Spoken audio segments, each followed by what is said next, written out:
Hey everyone, welcome back to my channel. If you're new here, my name is Waisha and I'm all about helping you live a happier, healthier life without breaking the bank. Now, this story is insane. I ended up spending $540 juicing on accident. You're probably like, wait.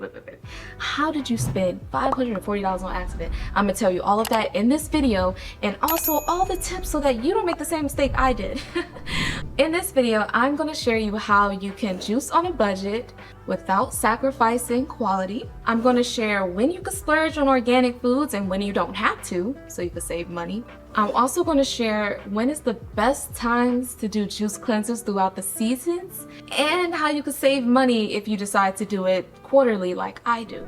And towards the end of the video, I'm also going to share a couple of tips on how I find produce for less. Okay, so enough with all that. I'm excited to share with you guys what I learned. So let's just dive right in. So one of the biggest mistakes that I made was trying to shop all organic.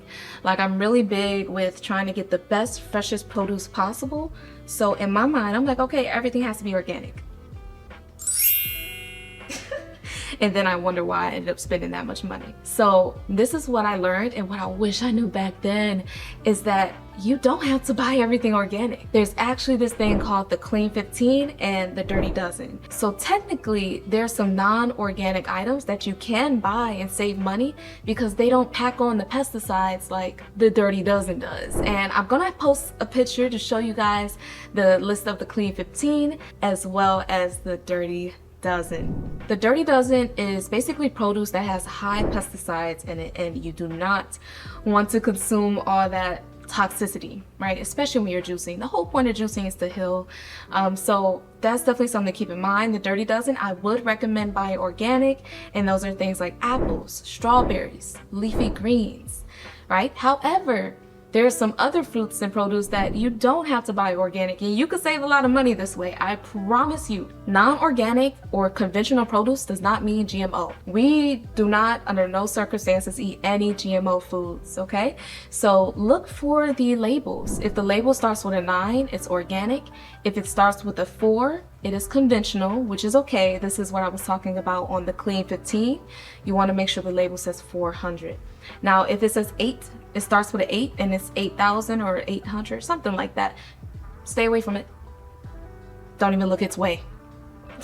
Because GMOs you don't want to ingest. GMOs mean that they are genetically modified, and that's just something you don't want in your body. Your body's not going to know or identify what it is because it is not natural. So just keep that in mind. So long story short, the key is to prioritize. If your budget is tight, focus on buying organic for the Dirty Dozen and then save money on the rest. And I promise your wallet will thank you.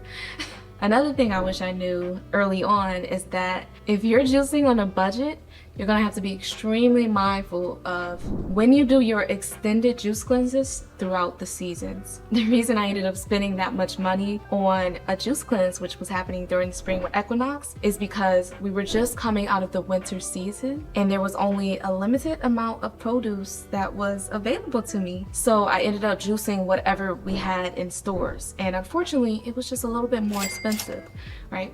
Whereas if I wanted to do an extended juice during the summer, I always noticed it was so much easier because I had access to one key fruits. Can you guess it? Watermelon. Exactly.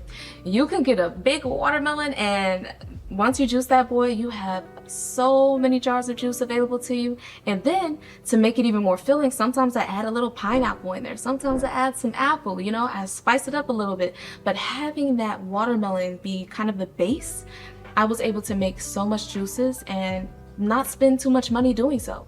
But I found that when I'm juicing during the winter, for example, for my winter solstice juice cleanse, I had to get creative. I'm like, I don't know if I could do the full 14 days because it adds up. So definitely something to keep in mind. If you want to do juice cleanses, specifically extended juice cleanses, I recommend prioritizing and scheduling your juice cleanses so that you have the longer, lengthier ones in the summer, and maybe you want to have shorter juice cleanses towards the winter. I was not shopping at the best stores, and what I mean by that is I was so eager to get the best produce possible, to get the most healthiest and organic at the time, that I focus on spending my money in stores like Whole Foods, Trader Joe's, Fresh Time.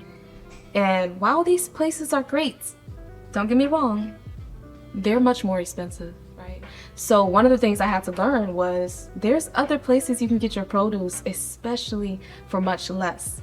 So I started going to my local farmers markets, mainly in the summertime. I would go to my local farmers markets and I would support local farmers and buy in bulk. And I noticed that I was always able to save money because there will be someone that's just like, hey, we got 10 pounds of apples, we'll sell it to you for $3. And we're like, what? You know, so it's like, you could probably catch some really good deals supporting a local farmer in your area. Another thing I would recommend is if you don't have farmers markets directly, maybe you have a local market that sells fresh produce that many people from the community come and give it to. So it's like, we can also shop smarter. If I must go to a grocery chain to get like fresh produce, it will be Joe Randazzo's, Kroger's. I can't say I like Kroger's. They are a little on the expensive side, especially for their organic apples. And then Aldi's. Sometimes you can catch some really good deals in Aldi's. So those are the grocery stores that I would recommend.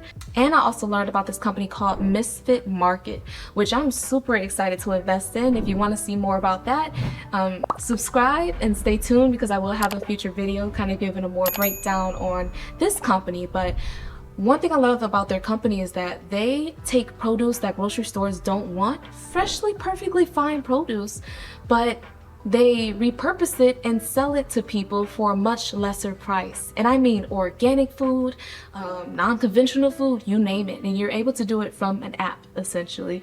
You get to choose the produce you want, and then they will ship it to you. How cool is that? So I'm super excited to try it out, and definitely stay tuned if you want to see that, because I think that would be a great way to get low costing produce delivered to your front door with quality at that. Like, what?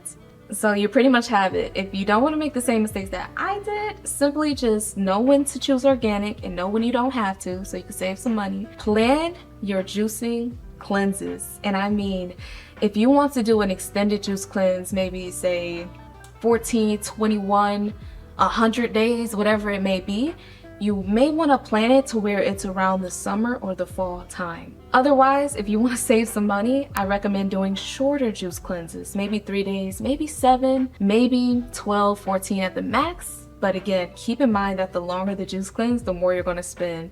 And that's usually around the winter and the spring month.